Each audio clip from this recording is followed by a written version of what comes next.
The story of Ricky Atkinson's life seems to be taken from the scripts of cable TV's The Sopranos or The Wire. And while those shows depicted the perils of gang life south of the border, Ricky was the leader of one of the most notorious gangs in Toronto. After spending nearly half of his life in and out of prison, he tells his story in his memoir, The Life, Crimes, and Hard Times of Ricky Atkinson, leader of the Dirty Tricks Gang. And we're pleased to welcome him to our studio tonight. It's nice to meet you, Ricky. Nice to be here. What a life story. You're not new to the TV game, are you? Because you used to host a TV show. I'm an award-winning producer. You are, you are. Well, we'll talk more about it later, but I wanted to skip ahead to the end of your book when you say that you will be on parole until August 26, 2035 at 9 a.m. You reveal a lot in this memoir. Do you worry that what you've said in the book can be used against you to jeopardize your parole at all?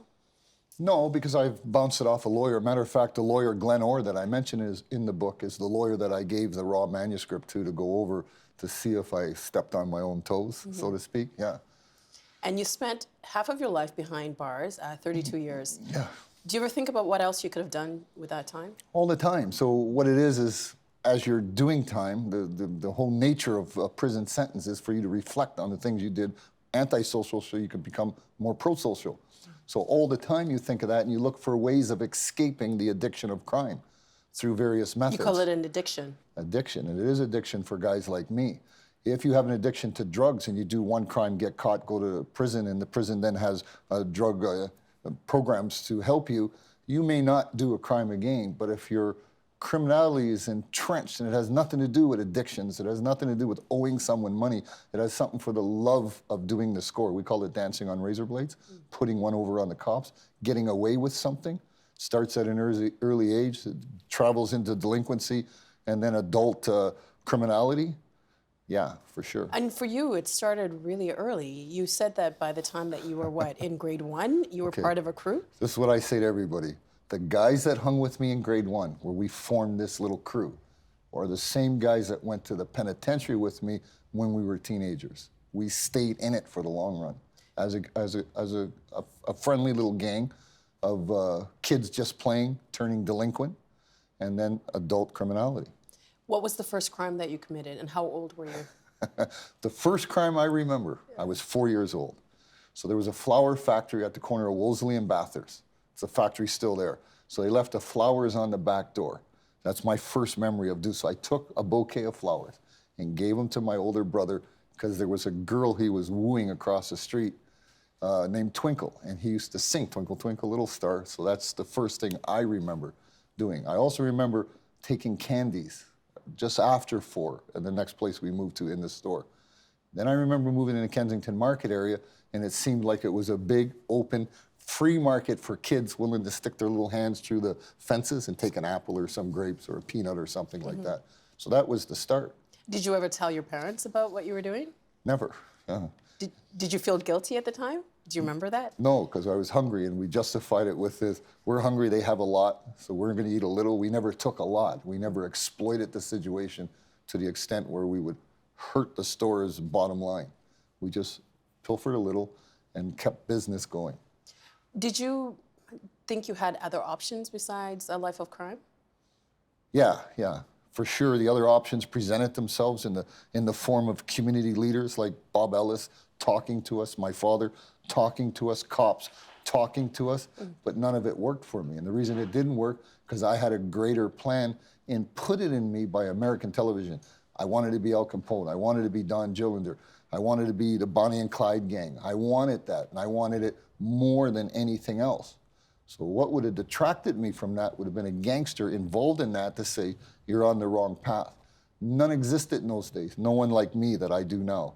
Spider Jones, guys like us, we go talk to kids now. They didn't have that then. So there was no one to give me a clear picture of what my future was about. I say to kids now, if you want to do what I did, then good luck to you. I wouldn't want to be you. And I explain the pitfalls of that. You mentioned the name Bob Ellis. We should mention that Bob Ellis is the father of Colin Ellis, who's producing the segment. But Bob Ellis, tried to get you on the straight and narrow. He wasn't a gangster, but he was somebody who was trying to get you. Bob Ellis was a community worker, a social worker in the Spadina, Dundas area, and he was really effective in helping a lot of kids. He wasn't effective in helping me. Because he wasn't a gangster. He didn't live a life of crime. Exactly. So I didn't trust what he was saying. To me, he was part of the same system I was against. And it was the whole system I was against, not just pieces of it. It's not that I didn't like police. It didn't matter to me about the police. I wanted to supersede them and be better, to be the better burglar, the better cat thief, the better safecracker. They would never know. My parents would never know. Bob Ellis would never know. And I would acquire all the riches and fame that I want. That's the dream of most criminals, the illusion. But at one point, you did want to become a lawyer until you spoke to a guidance counselor. What happened? When I was in grade 8 and saw my guidance counselor, so I'll throw another name in there, Ronnie Wynn, friend of Bob Ellis, another community worker, went to Harvard Collegiate. So I talked to him, why are you going to Harvard? And he explained that that's the school where people go that they want to aspire in business or to become lawyers. So I went to my guidance counselor and said I wanted to go to Harvard Collegiate. He said, no, I think you should go to Central Tech and work in the trades fields like your father. And his words were, black people or people of color can't get jobs as lawyers and those things. They weren't available then. So do what your father, there's a better chance of you going into carpentry, do what your father does, than aspire to be something that really doesn't exist at the time. So that shut that door, that dream for you. I mentally closed the door myself in reaction to what he said. That's the bottom line. And racism was something that you talk about in the book, and you experienced it from a very young age.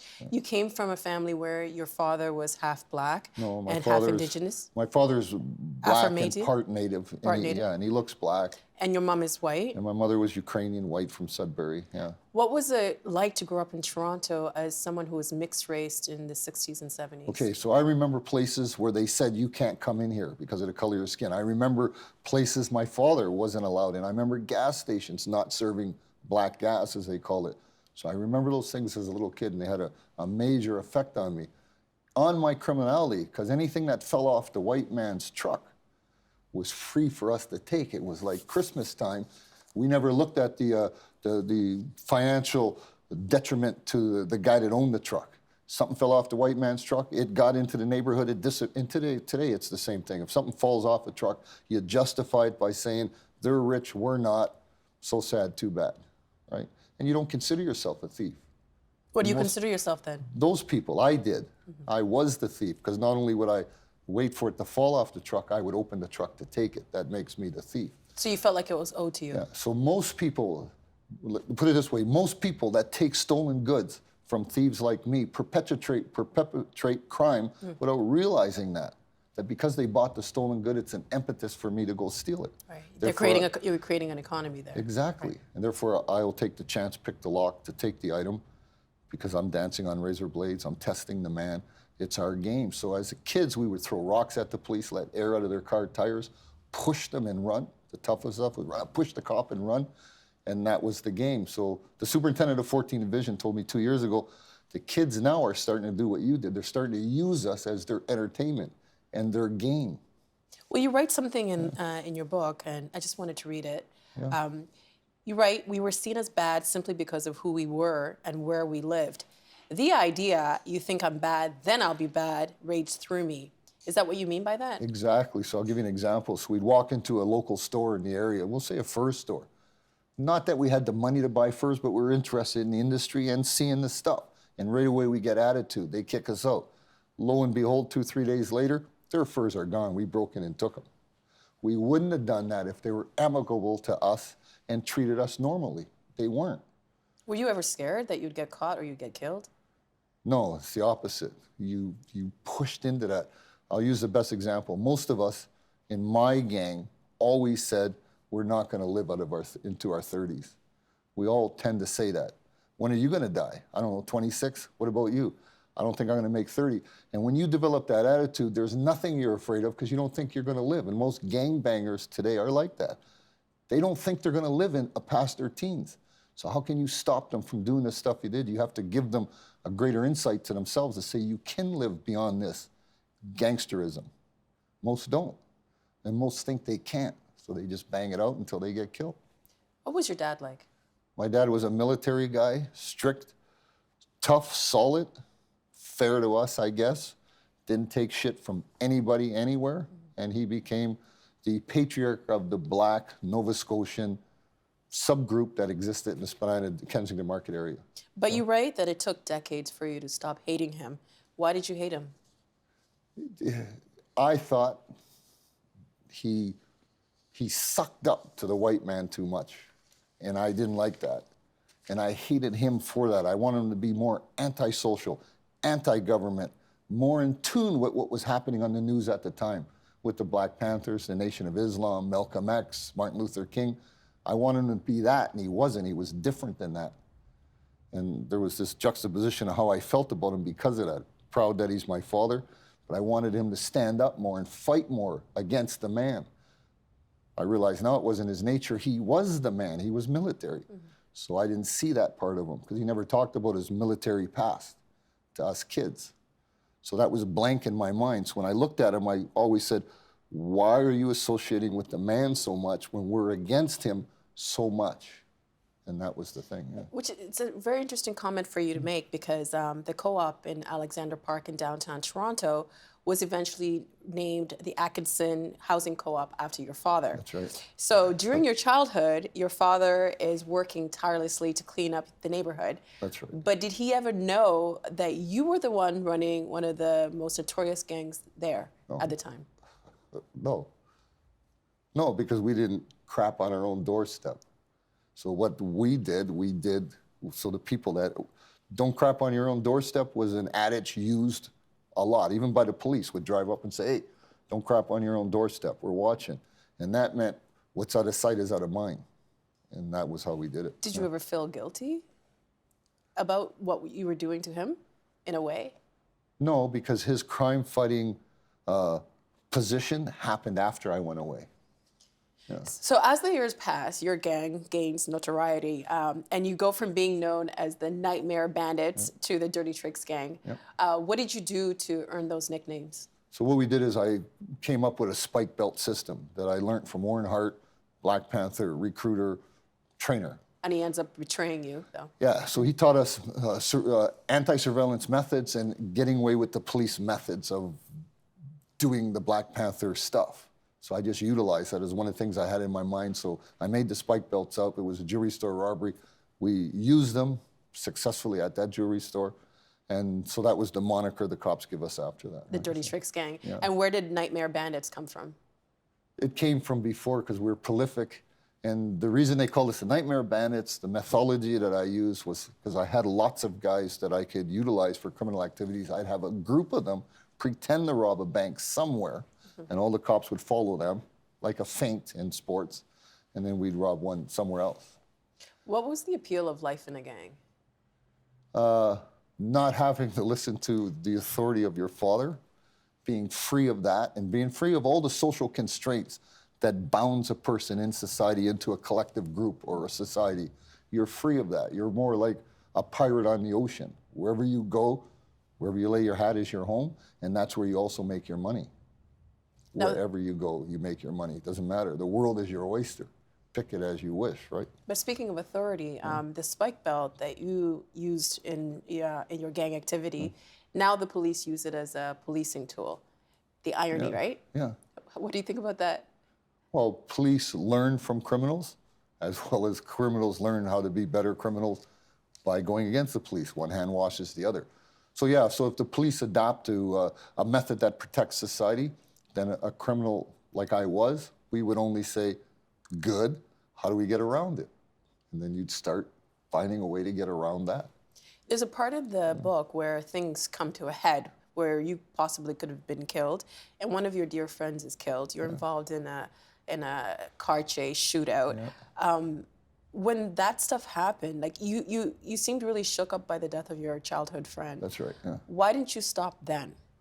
Why keep going why keep being a criminal? You do what you do best. So had I had more confidence in my education at the time, I could have parlayed it into a paralegal business if I wanted to. I didn't have the confidence in that. I had the confidence that perpetrating crime is what I know how to do best, and I'll continue to do it. Do you think that some of it had to do with the fact that you were the leader and you were able to basically do whatever you wanted to do, and you had all these people looking up to you. Do you ever think that sometimes maybe it was a little bit of an ego thing? Yeah, I look at myself more as a staffing agency for criminals in the West End of Toronto. That's what I did as a profession. A crime would appear, someone would bring it to my attention, or someone would want their business vandalized or criminalized. And then I would then pick the best guys for that, of the guys that I knew wanted work. And once you, because you were in juvenile detention, I think at age 14, did that scare you at all, or? No, it was the seat of my criminality at a heightened sense. What they did is they segregated me. They segregated me because of my race. And what they said to me is, I got a letter from Bert Novus. They read it to me in the training school at the board. And he was the police. And he was the cop investigating our case, and he told them about my potential as a gang leader. So what they did is they moved me to a training school system away from everybody I know. So they segregated me. I put that in my book as the theory of Darwin. If you segregate a species over a long term, he can change his genetics. And that happened to me. So what they did is they put me in an institution surrounded by white people and gave me all the books I needed. Malcolm X, Martin Luther King, Bobby Seale, UEP Newton, Franz Fanon, Richard Wright, and I read them all. So you're saying the prison, being in juvenile hall radicalized you then? They educated me to radicalization. So I endeared it to myself and came out with it. So when I came out back to Alexander Park, I was more educated than the average person there in the radical black politics of the time. So people gravitated towards me because I could speak the speak and talk the talk. And I also walk the walk. Been there, done it kind of thing. So people listen. I want to read something else from your book. Go ahead. You write, if I suffered any guilt about the thefts I habitually committed, I rationalized it. The native in me whispered that white people could afford to lose a little of what they stole. The black man in me complained that they owed me centuries' worth of back pay. The white man in me tried to arbitrate. Why can't we all just get along and steal together? That's right. Why did you use your identity to justify your life of crime? Because it had an input on me. Not everybody of my racial origin committed crime in the downtown core. However, there was such a high footprint of them, it seemed normal for us. And maybe that's my next book, is this Black Métis Nova Scotian experience. Every prison I've been in, I've bumped into a relative. Every single one. Why us? And why us is the question, then why me out of us is what I need to answer. And then you end up on a path where you are teaching kids, trying to warn them about the perils of prison life. But at the same time, you're still committing crimes. That's right. You're addicted to don't do what I say, or don't do what I do what I say. That was a philosophy at the time. Do you think that you were being a bit of did you ever consider yourself a hypocrite at all? Even at the time I was doing it, I considered myself a hypocrite. But like most criminals, I tried to fool myself in believing that if I do a successful score, that will be behind me, and you only know me as the businessman I am today. That's the philosophy that endears most criminals to repetitive criminal activity. But did you ever think that if some of those kids found out that you were still committing crime, that they would be like, well, what's the point? He's still doing it. Why should I not? 100%. 100%, that would have been the effect. As soon as they see, and one kid out of the kids my father brought to prison, I saw in prison. And I said, how come you didn't listen to us? He said, how come you didn't listen to yourself? He did. So. I want to read something else from your book. You write, it's funny, but in a way I was living better in prison than most guys were on the outside. I had a TV show, I was the committee chairman, I spent my nights on my hobbies, I ate well enough, and I was hanging out with my brother and 4 of my cousins.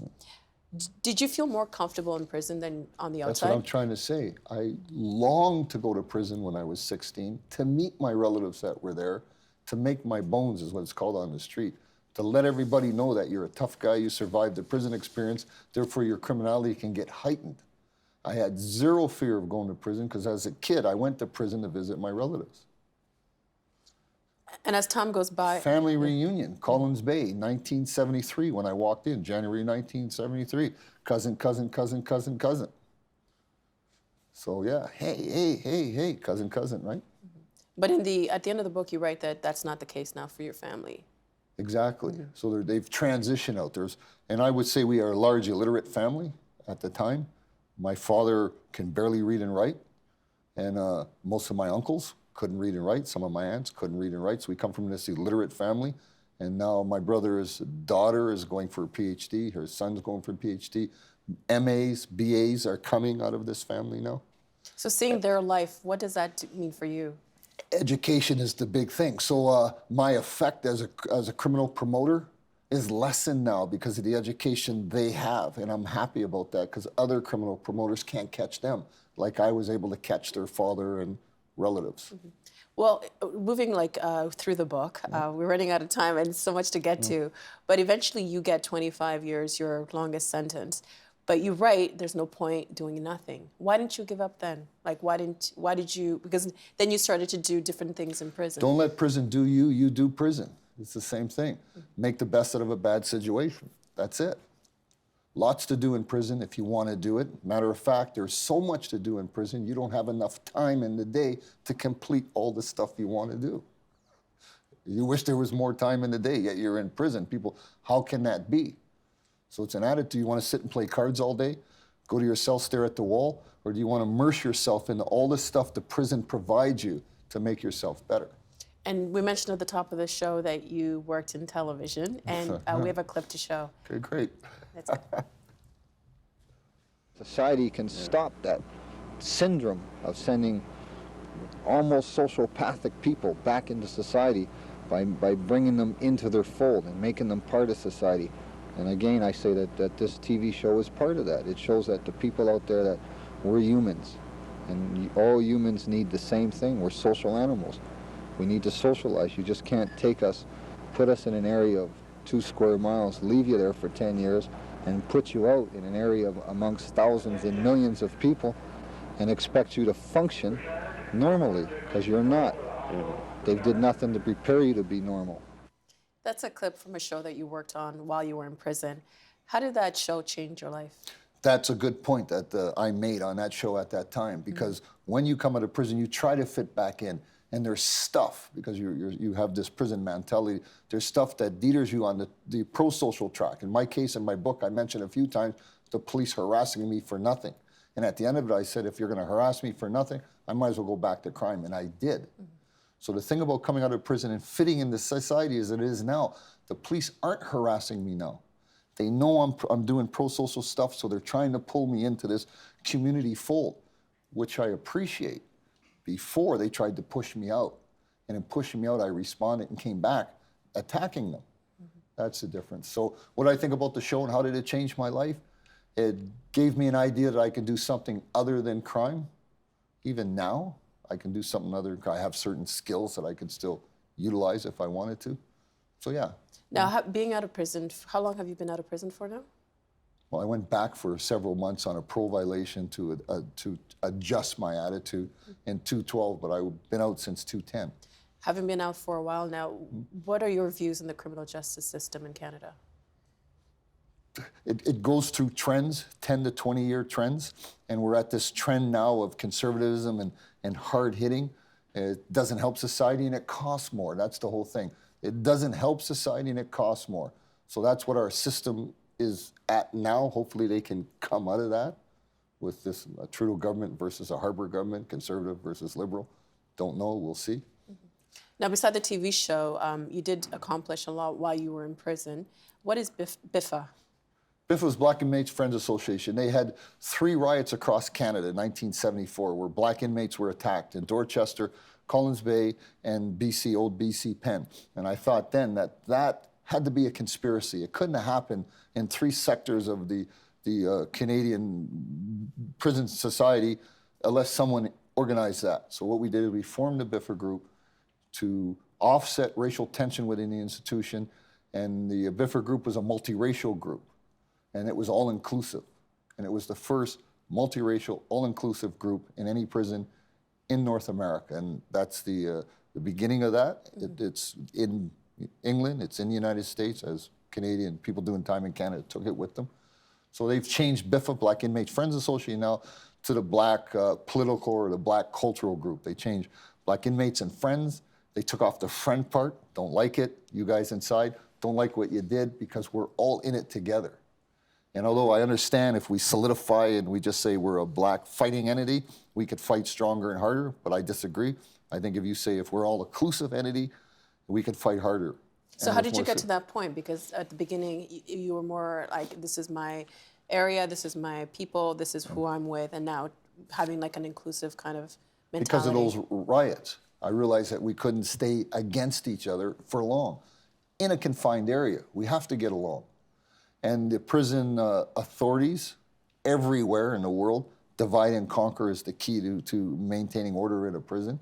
And we didn't allow that to happen with that group. It wasn't a divide and conquer thing, it was an us thing. And they embraced it. The administration embraced it to the goodwill of all, which resonated till recently.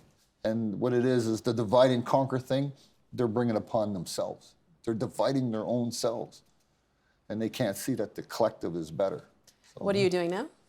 I teach boxing, I teach ceramic art to kids, and I play the blues music in bars around the city. Yeah. Oh, well done. It's your story is something, and it's really great that you're still here to talk about it and to help the next generation of kids to, I guess, to demystify that life. Exactly, and that's the key. So what it does is gives them other options to think about. I could be a gangbanger like Tupac, end up dead like Tupac. I might be successful, you might be successful like JC. Chances are pretty slim. So what are you going to do if you're not, like you tell a guy, don't go in the entertainment business, stay in school. Same thing. Don't be a journalist, stay in school. It's been really nice meeting you, Ricky, and great book. Right, thanks. Thanks for being here. The Agenda with Steve Bacon is brought to you by the Chartered Professional Accountants of Ontario, helping businesses stay on the right side of change with strategic thinking, insightful decisions, and business leadership. Are you on the right side of change? Ask an Ontario CPA.